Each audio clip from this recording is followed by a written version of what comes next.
Selamat siang, salam sejahtera bagi kita semua. Shalom, Om Swastiastu, Namo Buddhaya, salam kebajikan.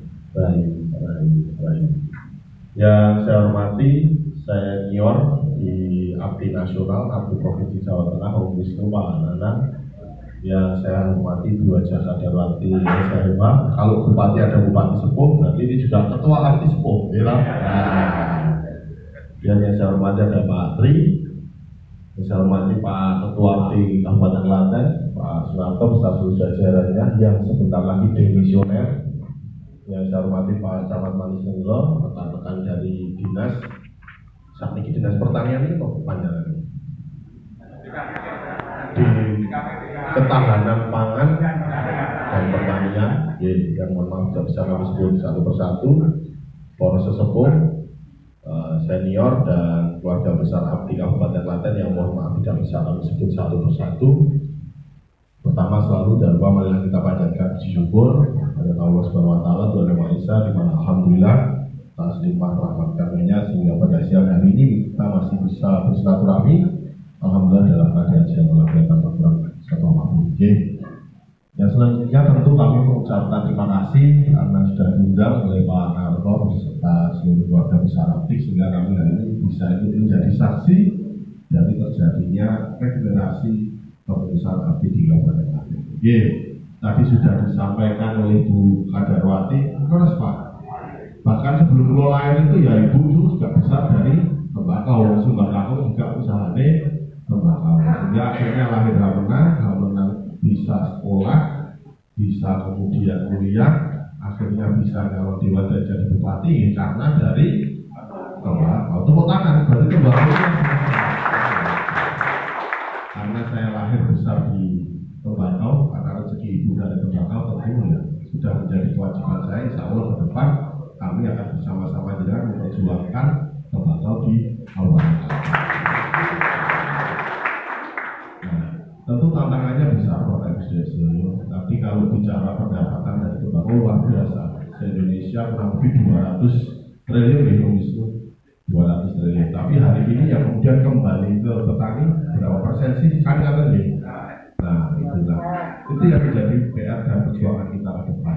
Yang pertama ada aturan dari PMK, peraturan Menteri Kesehatan, dan juga ada peraturan dari ada dua PMK kalau tidak salah. Nah ini yang kemudian harus nanti kita gali potensinya seperti apa, kemudian saya akan menurunkan aturan di kabupaten sehingga itu akan kemudian bisa lebih memihaki meningkatkan kesejahteraan dari teman-teman petani.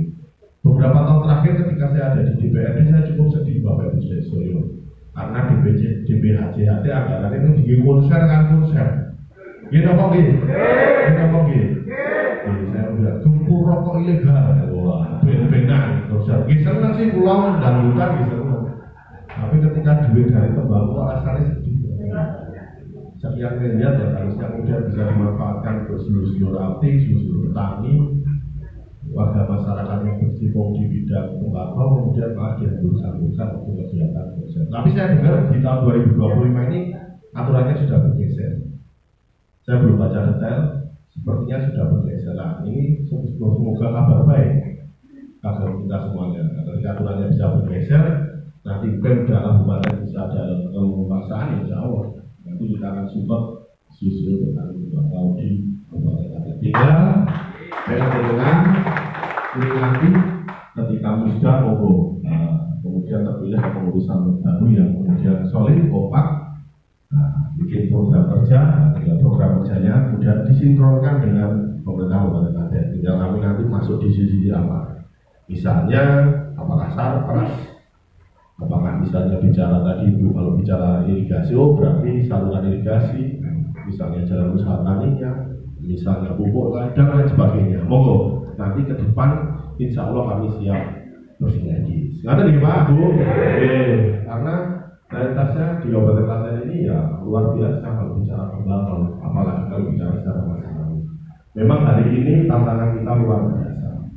Tapi sebenarnya tren tembakau mulai banyak. Kalau saya lihat diskusinya dengan mudah. Beberapa tahun terakhir memang sempat tren yang namanya vape, apor itu ya. Apa itu namanya kimia itu. Tapi sekarang sudah mulai bermunculan. toko-toko tembakau.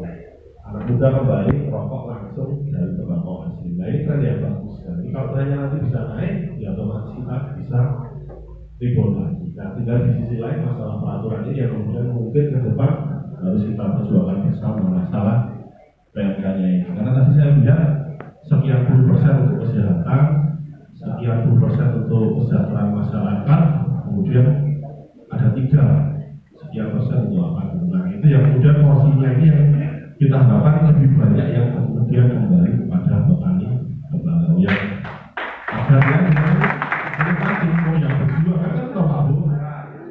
Kalau selama ini berapa persen biasanya bulan ini? Jadi petani hanya memang porsinya sesuai dengan PMK 25%. Cuma 25% ini masih lakukan gimana lagi? Oh, iya.